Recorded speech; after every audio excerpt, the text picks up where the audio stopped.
Your steering wheel is now ready for covering. Pull the cover back on, push leather joints into the grooves.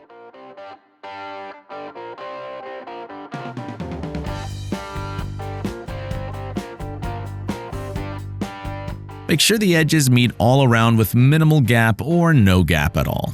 On spokes, make sure the stitching on the cover ends equally on both sides. Since this wheel is padded, we didn't use glue yet. The coarse surface of padding foam and underside of leather provide a strong grip.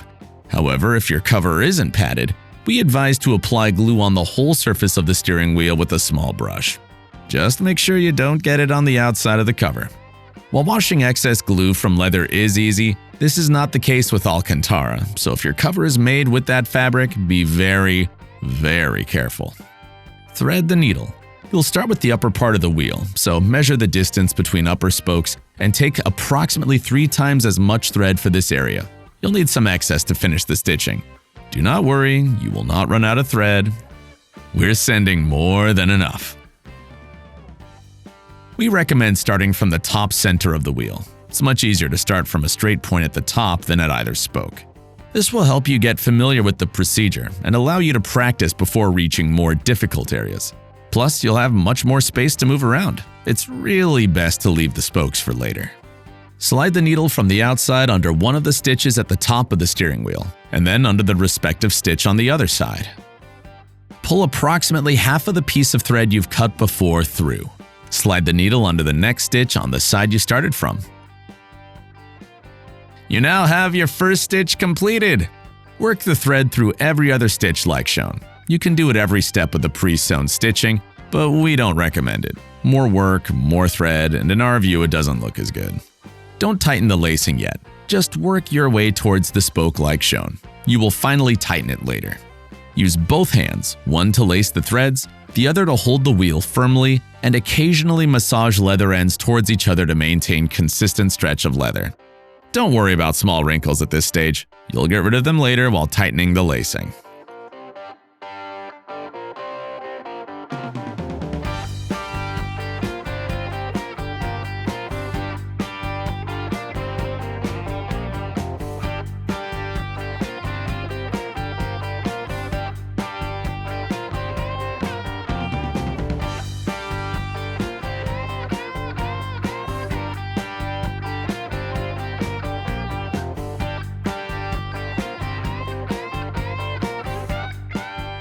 Once you get close to the spoke, pull the needle off the thread, go back to the starting point, and continue towards the other spoke.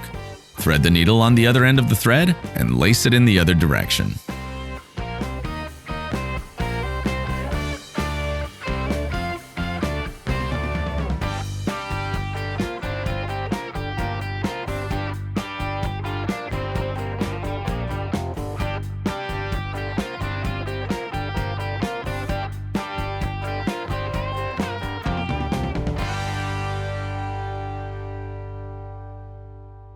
Once you have laced the threads spoke to spoke, it's time to tighten the lacing.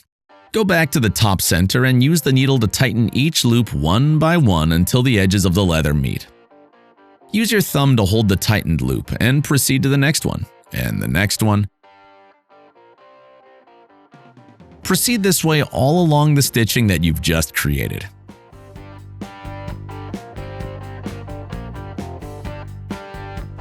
At this time, make sure you have no wrinkles by squeezing the leather with your other hand and smoothing it. If needed, massage it to make it smooth. Move slowly one stitch at a time for the best possible result. Once you get close to the spokes, apply glue to the area around them. Make sure to follow instructions from the glue manufacturer precisely. Depending on your choice of glue, you'll apply it on one side or both. Some glue requires time to partially cure before bonding, some requires bonded surface to be put together immediately.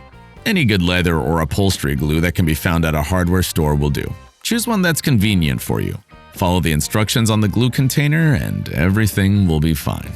Spread glue evenly all around. Most glues are thick, so unless applied evenly, a blob of glue may form under the leather and be difficult to get rid of later. Make sure to apply it also in areas that will be covered with trims, horn buttons, etc. Once glue has been applied, and partly cured if so indicated on the container, press the leather to the wheel in the middle of the spoke and push it evenly, gradually, towards both sides of the spoke at the same time.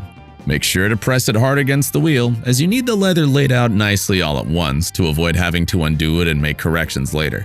Pay attention to edges, recesses, or ridges at the end of the spoke. Use a hard and narrow tool, such as a needle or screwdriver, to press the leather to the steering wheel rubber and make sure it sticks there properly. If you're using a screwdriver, be careful not to cut the leather with the tip. And of course, do the same at the front and at the back of the steering wheel.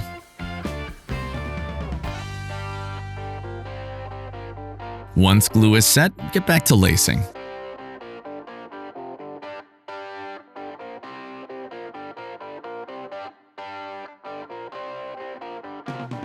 On convex areas next to the spoke, change the pattern and lace through every step of the pre-sewn stitching. This helps avoid wrinkles and ensures that the cover holds firmly even after years of driving. That's how most OEM wheels are laced on the spokes for the same reason.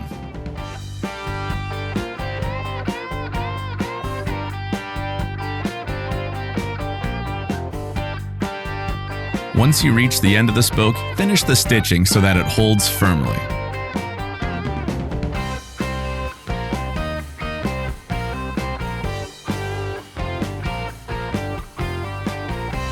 The best way is to tie a knot.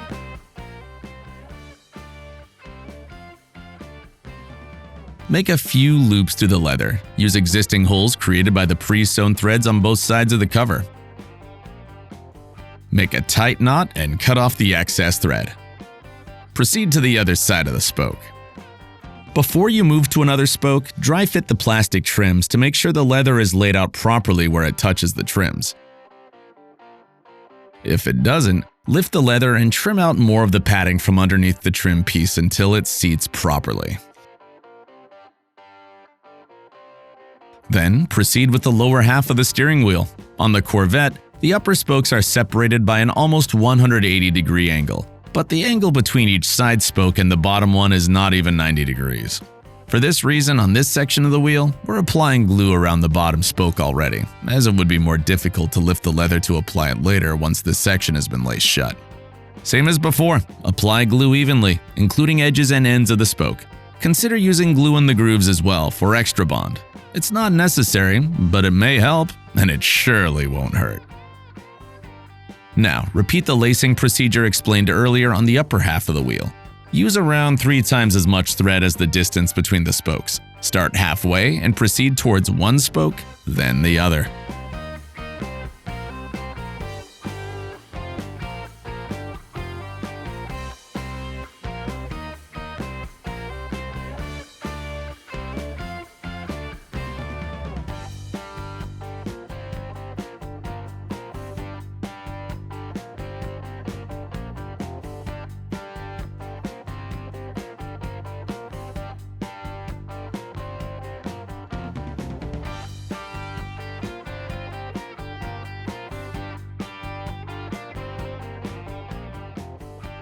On this wheel, and others with short distances between spokes, you can tie a knot on one end right by either spoke right as you approach it, and only tighten the lacing in the direction of the other one.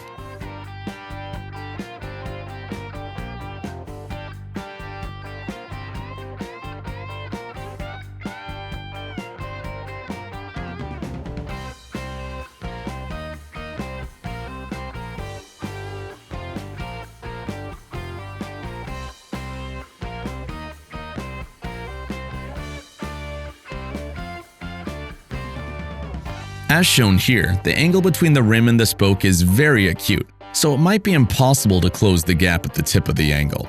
This is normal and found even on many OE wheels.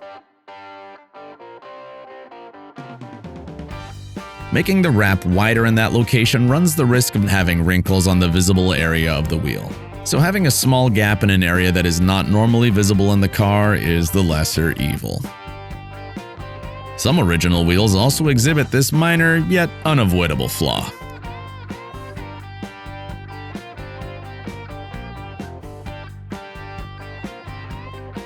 Repeat the procedure on the last section. Well, if your wheel is a 4-spoke one, you'll still have 2 sections to go at this point. You're almost done. In a few minutes from this point, you'll enjoy the fruits of your labor.